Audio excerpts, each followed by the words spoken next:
Hello students, good afternoon. आज हम लोग जो है स्टार्ट करेंगे एक पर्टिकुलर टॉपिक। वो हमारे पास में है इलेक्ट्रिक डाइपोल की वजह से आर्बिट्रेरी पोजीशन पे, आर्बिट्रेरी अपनी इच्छा से आर्बिट्रेरी पोजीशन पे इलेक्ट्रिक फील्ड का direction as well as magnitude निकालना। इलेक्ट्रिक डाइपोल आपके पास में कहाँ पर? ये आपके पास में इलेक्ट्रिक डाइपोल है। ये आपके पास में इलेक्ट्रिक डाइपोल का माइनस क्यू चार्ज है, ये आपके पास इलेक्ट्रिक डाइपोल का प्लस क्यू चार्ज है। दोनों के बीच में डिस्टेंस 2L है। ये आपके पास है मिड पॉइंट है। मिड पॉइंट पे आप खड़े हो गए, लेट से आपका फेस इस डायरेक्शन में है और आप यहाँ से जो थीटा एंगल पे ऐसे टर्न कर ले रहे हो, फिर यहाँ से आर डिस्टेंस पे चले जा रहे हो, यहाँ से ऐसे खड़े हो, यहाँ से थीटा एंगल पे आप टर्न कर ले रहे हो, फिर यहाँ से आर डिस्टेंस पे आप चले जा रहे हो। इस पॉइंट पे खड़े हो गए और आप चाहते हो इस पर्टिकुलर इलेक्ट्रिक डाइपोल की वजह से इस पर्टिकुलर पॉइंट पर इलेक्ट्रिक फील्ड निकालना। तो कैसे करोगे? ये माइनस क्यू चार्ज है, प्लस क्यू चार्ज है। माइनस क्यू चार्ज से प्लस क्यू चार्ज की तरफ इलेक्ट्रिक डाइपोल मोमेंट का डायरेक्शन ये हो गया। ये एंगल थीटा आप अपने आप सेलेक्ट किया है, आर्बिट्रेरी। ये डिस्टेंस आपने सेलेक्ट किया है आर। हम क्या करते हैं, इस पर्टिकुलर इलेक्ट्रिक डाइपोल मोमेंट के दो कंपोनेंट कर लेते हैं। एक कर लेते हैं हम इस पर्टिकुलर लाइन के अलाइनमेंट में, और एक कर लेते हम लोग इस पर्टिकुलर लाइन के अलाइनमेंट में। दूसरा कंपोनेंट इसका कर लेते हैं इस पर्टिकुलर लाइन के अलाइनमेंट के परपेंडिकुलर। ये दोनों, ये लाइन और ये पर्टिकुलर लाइन आपस में परपेंडिकुलर है। तो P का अगर कंपोनेंट करोगे इस पर्टिकुलर लाइन के अलाइनमेंट में तो कितना आएगा? P cos theta. अगर P का कंपोनेंट दोगे इस पर्टिकुलर लाइन के परपेंडिकुलर ये, तो आपके पास में ये है थीटा, ये आपके पास में 90 माइनस थीटा हो गया। P का कंपोनेंट इस पर्टिकुलर लाइन के परपेंडिकुलर कितना हो गया आपके पास में? P sin theta. आपने P के दो कंपोनेंट कर लिए, P cos theta, P sin theta. P cos theta इस पर्टिकुलर लाइन के अलाइनमेंट में जिसमें आप वॉक करके P तक गए थे, और आपके पास में दूसरा इस पर्टिकुलर लाइन के परपेंडिकुलर P sin थीटा हो गया। अब आपके पास में ये पर्टिकुलर इलेक्ट्रिक डाइपोल, इसका इलेक्ट्रिक डाइपोल मूवमेंट P है, इसको आपने ब्रेक कर लिया। दो इलेक्ट्रिक डाइपोल में, एक इलेक्ट्रिक डाइपोल आपका जो इस तरह से, उसका electric dipole movement P cos theta है। इस पर्टिकुलर इलेक्ट्रिक डाइपोल को आपने ब्रेक कर लिया। दो इलेक्ट्रिक डाइपोल में, एक इलेक्ट्रिक डाइपोल आपका जो है ऐसे है, एक इलेक्ट्रिक डाइपोल आपका इस अलाइनमेंट में है और उसका electric dipole movement P cos theta है। एक इलेक्ट्रिक डाइपोल आपका इस अलाइनमेंट में है, उसका electric dipole movement P sin theta है। इस इलेक्ट्रिक डाइपोल की वजह से यहाँ पे फील्ड वो बराबर हो जाएगी आपके पास में P cos थीटा की वजह से यहाँ पे फील्ड, P sin थीटा की वजह से यहाँ पे फील्ड, P cos थीटा की वजह से यहाँ पे electric field, P sin theta की वजह से यहाँ पे इलेक्ट्रिक फील्ड, और फिर दोनों का क्या कर लेंगे आप? वेक्टर सम कर लेंगे, वेक्टर सम। तो अगर हम P cos थीटा की वजह से P पे इलेक्ट्रिक फील्ड देखें तो ये पॉइंट P इस पर्टिकुलर इलेक्ट्रिक डाइपोल, ये पर्टिकुलर पॉइंट P इस पर्टिकुलर इलेक्ट्रिक डाइपोल के रेस्पेक्ट में एंड ऑन पोजीशन पे, एंड ऑन पोजीशन पे आपका जो पॉइंट P, आपका जो लोकेशन है, वो लोकेशन इस तरह से है कि ना तो आप जो इधर खड़े हो, ये एक्सियल या एंड ऑन हो गया, और ना आप इधर खड़े हो, ये ब्रॉड ऑन या इक्वेटोरियल हो गया। ना यहाँ पे हो ना यहाँ पे हो, आपने अपना सिलेक्शन रखा है। यहाँ से मैं थीटा एंगल मुड़ जाता हूँ और आर डिस्टेंस पे चला, यहाँ से जो है आर डिस्टेंस पे पॉइंट P सिलेक्ट कर देता हूँ। यहाँ पे आपकी इच्छा से ये पॉइंट सिलेक्टेड है। अच्छा, पॉइंट P पे हम लोग ने क्या निकाला है? Net electric field. मैं बात कर रहा था P cos theta. P cos theta की वजह से यहाँ पर इलेक्ट्रिक फील्ड, तो ये पर्टिकुलर जो पॉइंट P है P cos थीटा के रेस्पेक्ट में, ये पर्टिकुलर जो पॉइंट P है वो P cos थीटा के रेस्पेक्ट में एंड ऑन पोजीशन पे, एंड ऑन। तो आपको पता है एंड ऑन पोजीशन पे जो आपकी इलेक्ट्रिक फील्ड होती है इलेक्ट्रिक डाइपोल मूवमेंट के अलाइनमेंट में, तो यहाँ पर जो आप इलेक्ट्रिक फील्ड लोगे वो P cos थीटा के अलाइनमेंट में लोगे। होप कि ये इंफॉर्मेशन आपको पता है। तो हमारे पास में ये फील्ड क्या होगी? P cos थीटा की वजह से, P cos थीटा की वजह से ये हमारी फील्ड हो गई, इसी अलाइनमेंट में ये हमारी फील्ड हो गई। इससे हम इसे मार्क कर देते हैं E1 वेक्टर। E1 वेक्टर हो गया, ये हमारे पास में E1 वेक्टर हो गया, E1 वेक्टर। तो P cos थीटा की वजह से इस पर्टिकुलर पॉइंट पर इलेक्ट्रिक फील्ड, ये पर्टिकुलर पॉइंट इस P cos थीटा के रेस्पेक्ट में एंड ऑन पोजीशन पे, तो एंड ऑन पोजीशन पे आपकी जो इलेक्ट्रिक फील्ड होती है वो इलेक्ट्रिक डाइपोल मोमेंट के अलाइनमेंट में होती है। अच्छा, P sin थीटा की वजह से देखो, P sin थीटा ऐसे है और ये आपके पास में ये पर्टिकुलर जो आपके पास में अलाइनमेंट है, ये particular alignment P sin theta इस इलेक्ट्रिक डाइपोल के परपेंडिकुलर है। तो आप P sin थीटा के लिए आप इस पर्टिकुलर पॉइंट पर है जो कि आपका इक्वेटोरियल या ब्रॉड ऑन पोजीशन है। तो P sin थीटा के रेस्पेक्ट में आप जो है ब्रॉड ऑन या इक्वेटोरियल पोजीशन पे, और ब्रॉड ऑन या इक्वेटोरियल पोजीशन पे जो आपकी इलेक्ट्रिक फील्ड होती है किसी पर्टिकुलर इलेक्ट्रिक डाइपोल के ब्रॉड ऑन या इक्वेटोरियल पोजीशन पे जो आपकी इलेक्ट्रिक फील्ड होती है वो इलेक्ट्रिक डाइपोल मूवमेंट के डायरेक्शन के अपोजिट इसका डायरेक्शन यहाँ, इसका डायरेक्शन इस डायरेक्शन में। अगर आप इस पर्टिकुलर पॉइंट पी पे इस पर्टिकुलर इलेक्ट्रिक डाइपोल मोमेंट की वजह से इलेक्ट्रिक फील्ड का डायरेक्शन निकालना चाहोगे तो आप यहाँ पे खड़े हो जाओ और इस पर्टिकुलर डायरेक्शन के अपोजिट ये आपके पास में इलेक्ट्रिक फील्ड होगी, ये आपके पास में इलेक्ट्रिक फील्ड होगी। से ये आपके पास में क्या हो गया, ये आपके पास में हो गया E2 वेक्टर। तो P cos theta P sin theta की वजह से आपके पास में इलेक्ट्रिक फील्ड ये आ गई E1 vector E2 vector, E1 vector E2 vector. और E1 वेक्टर और E2 वेक्टर का आप रिजल्टेंट निकाल लीजिए। E1 वेक्टर E2 वेक्टर का रिजल्टेंट निकाल लीजिए। क्या करेंगे, वेक्टर सम करेंगे, अलजेब्रिक सम नहीं करेंगे क्योंकि electric field vector physical quantity है। E1 वेक्टर और E2 वेक्टर का जो रिजल्टेंट होगा उसे आपने निकालना है। वही क्या होगा, इस पर्टिकुलर इलेक्ट्रिक डाइपोल की वजह से यहां पर net electric field. Electric field का क्या होता है, इलेक्ट्रिक फील्ड का डायरेक्शन भी होता है, इलेक्ट्रिक फील्ड का मैग्नीट्यूड भी होता है। तो हम लोग डायरेक्शन और मैग्नीट्यूड, नेट इलेक्ट्रिक फील्ड का डायरेक्शन और मैग्नीट्यूड दोनों ऑब्टेन करने की कोशिश करेंगे। कैसे करोगे सर, हमने P को ब्रेक कर लिया, P cos theta P sin theta में। P cos थीटा की वजह से इलेक्ट्रिक फील्ड इस डायरेक्शन में होगी। ये पॉइंट P इसके रेस्पेक्ट में एंड ऑन पोजीशन पे, ये पॉइंट P इसके रेस्पेक्ट में ब्रॉड ऑन पोजीशन पे। तो इस पर्टिकुलर P sin थीटा की वजह से इस पर्टिकुलर पॉइंट पर P sin थीटा के रेस्पेक्ट में ब्रॉड ऑन पोजीशन पे, इस पर्टिकुलर पॉइंट P पे P sin थीटा की वजह से इलेक्ट्रिक फील्ड आपके पास में हो गया P sin थीटा के डायरेक्शन के अपोजिट। अब ने क्या करना है, इस पर्टिकुलर पॉइंट पर E1 vector E2 vector resultant निकाल लेना। कैसे निकालोगे, इस पर्टिकुलर रेक्टेंगल को कंप्लीट कर दो ऐसे, इस पर्टिकुलर रेक्टेंगल को कंप्लीट कर दो ऐसे। Rectangle complete, E2 vector E1 vector का रिजल्टेंट ये हो गया आपके पास में, E2 वेक्टर E1 वेक्टर का रिजल्टेंट ये हो गया। ये क्या हो गया हमारे पास में, नेट फील्ड। किसकी वजह से, इसकी वजह से, इसकी वजह से, या इसका वेक्टर सम।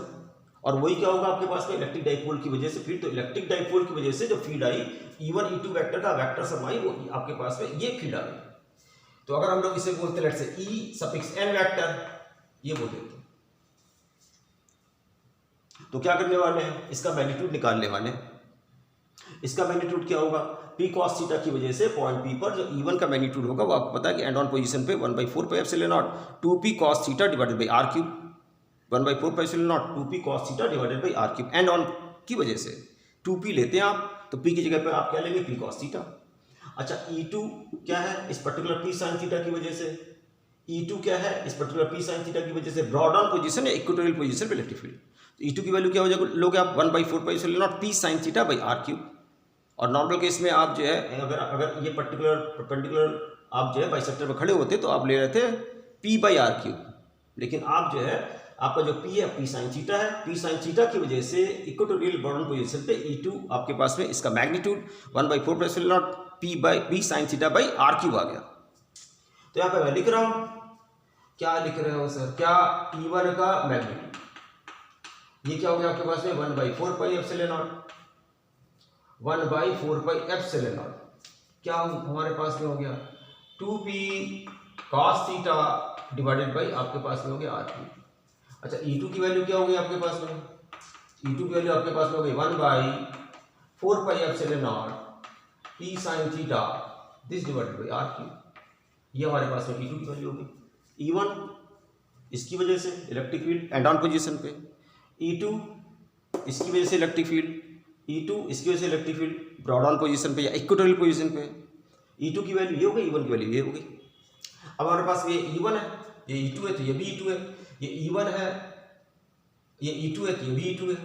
ये पर्टिकुलर जो आपके पास में ट्रायंगल है, राइट एंगल ट्रायंगल है, ये आपके पास में क्या हो गया हाइपोटेन्यूज का square equal to perpendicular square plus base square. तो यहाँ पे आप लिखोगे क्या, नेट इलेक्ट्रिक फील्ड का मैग्नीट्यूड।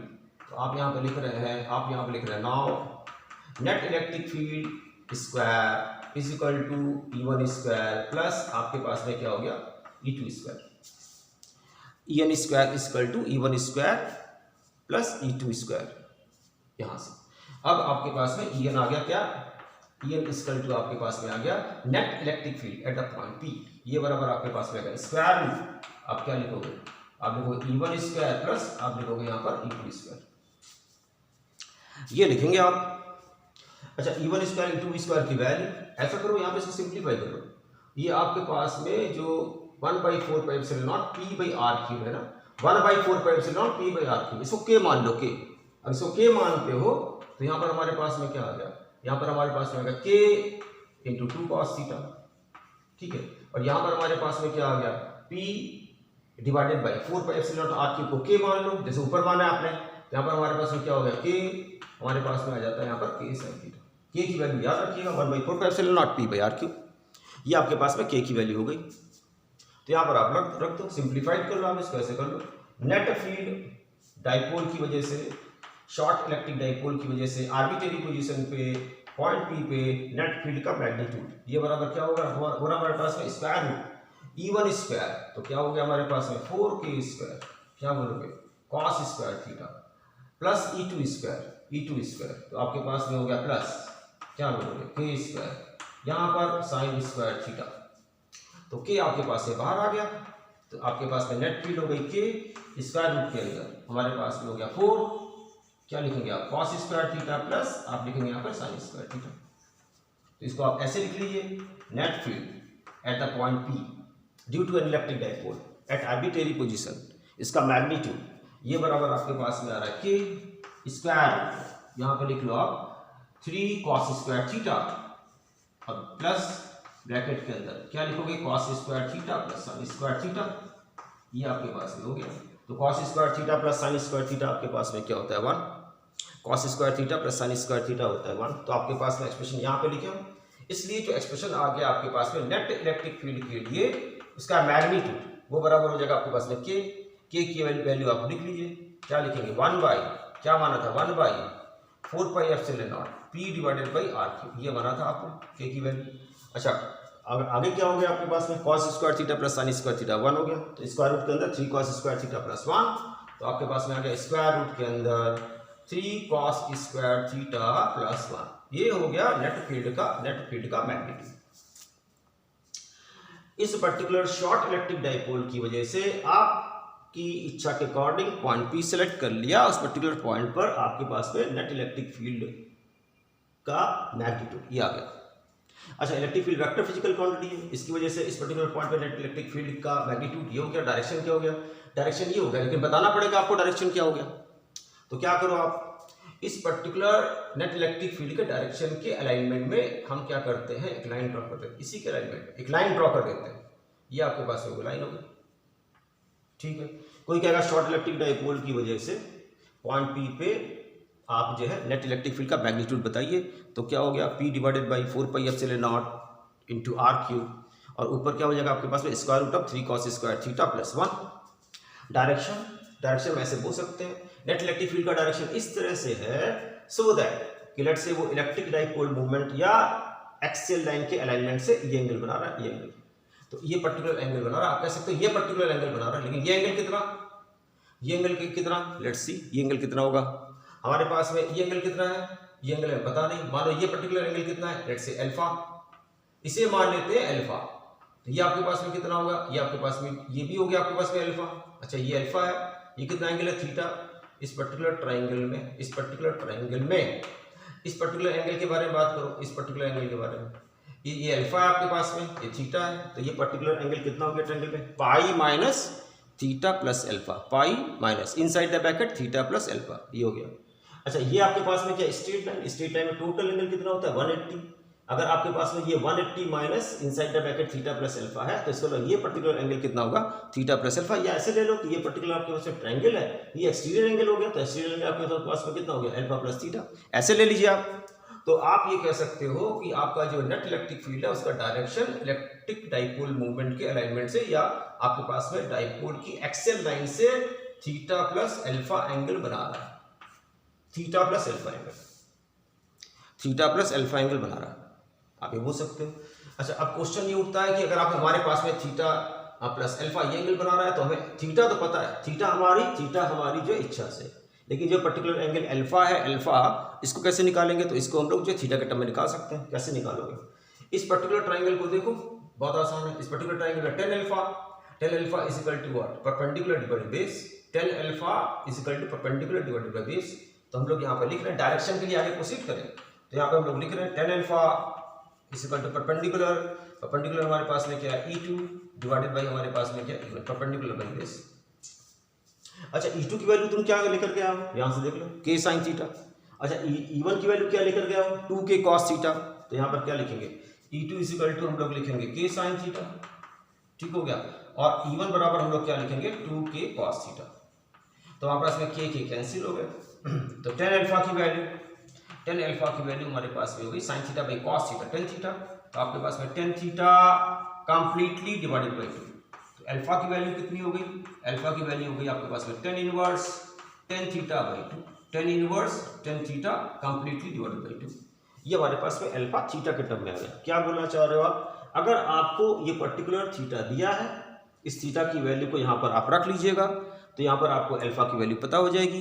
कोई पूछे नेट इलेक्ट्रिक फील्ड का डायरेक्शन बताओ, तो आप कहोगे नेट इलेक्ट्रिक फील्ड का डायरेक्शन ऐसा है कि वो इलेक्ट्रिक डाइपोल के एक्सेस से थीटा प्लस अल्फा एंगल बना रही है, जहाँ पर थीटा तो आपका खुद का जो है चॉइस है, और अल्फा जो है आप यहाँ से ऑब्टेन कर लो थीटा की वैल्यू रख करके। तो थीटा अगर पता है तो अल्फा पता है, तो इसका मतलब ये पट्टी ये कंप्लीट एंगल पता है, तो ये वेक्टर का ओरिएंटेशन पता है। तो इस तरह से आपको क्या मिल गया, शॉर्ट इलेक्ट्रिक डाइपोल की वजह से पॉइंट पी आर्बिट्रेरी पोजीशन पे नेट इलेक्ट्रिक फील्ड का क्या मिल गया आपको, मैग्नीट्यूड। वेक्टर फिजिकल क्वांटिटी है, डायरेक्शन भी आपको मिल गया। ये हमारा पर्पस था। इसको अगर हम लोग क्रॉस चेक करें, तो अगर आपके पास में यहाँ से लेकर के यहाँ तक एंगल थीटा है, अगर आप थीटा को जीरो करते हो, इसको ऐसे ऐसे ऐसे करके ऐसे ले आते हो, तो आप कहाँ पर आ गए, आप आ गए एंड ऑन पोजीशन पे। अगर थीटा इक्वल टू 0 तो आप एंड ऑन पोजीशन पे आ गए हैं। थीटा इक्वल टू 0 तो cos 0 इक्वल टू 1, 3 + 1 = 4, 4 का स्क्वायर रूट क्या होता है 2। तो आपके एंड ऑन पोजीशन पे जो आपको नोन आपको जो है होप करते हैं एंड ऑन पोजीशन में इलेक्ट्रिक फील्ड का जो आपको एक्सप्रेशन पता है 1/4πε0 2p/r3, वही यहाँ पर आ गया। अच्छा अगर आप यहाँ से यहाँ पर ना जाओ, इस एंगल को बढ़ाओ, ऐसे जो बढ़ाओ, ऐसे बढ़ाओ, ऐसे बढ़ाओ, और यहाँ पर आप परपेंडिकुलर चले जाओ, इसके परपेंडिकुलर से, तो आप कहाँ पर आ गए ब्रॉड ऑन या इक्वेटोरियल। तब थीटा इक्वल टू क्या हो गया आपके पास 90, तो यहाँ पे थीटा इक्वल टू 90 रख दो, तो cos 90 0 पूरा 0 हो गया, इक्वल टू 1 इक्वल टू 1। तो एंड ऑन पोजीशन पे आपको जो इलेक्ट्रिक फील्ड की कंफर्मेशन हो गई थी थीटा इक्वल टू 0 से। थीटा इक्वल टू 90 रखोगे तो आप ब्रॉड ऑन पोजीशन पे हो। ब्रॉड ऑन पोजीशन पे आपके पास में जो इलेक्ट्रिक फील्ड होता है 1/4πε0 p/r3 होता है। तो ब्रॉड ऑन पोजीशन के लिए इस पर्टिकुलर थीटा की जगह पर क्या रखो 90। आपका जो है एक्सप्रेशन इलेक्ट्रिक फील्ड का 1/4πε0 p/r3, यहाँ पर थीटा इक्वल टू 90 डिग्री रखिए आप, तो 0 हो जाएगा। Equal to 1 is 1, 1 into p is your p। तो आपके पास में E net equal to 1/4πε0 p/r3 हो रहा, जो कि आपको ऑलरेडी पता है। ये हमारे पास में कंप्लीट इलेक्ट्रिक डाइपोल की वजह से इलेक्ट्रिक फील्ड का magnitude as well as direction का वीडियो हो गया। नेक्स्ट जो है ऑनलाइन वीडियो में देखते हैं कि हम क्या आपको डिलीवर करने जा रहे हैं। मोस्ट प्रोबेबली इलेक्ट्रिक डाइपोल की वजह से इलेक्ट्रिक पोटेंशियल डिफरेंट पोजीशन पे इस पे हम जो है बातचीत करेंगे।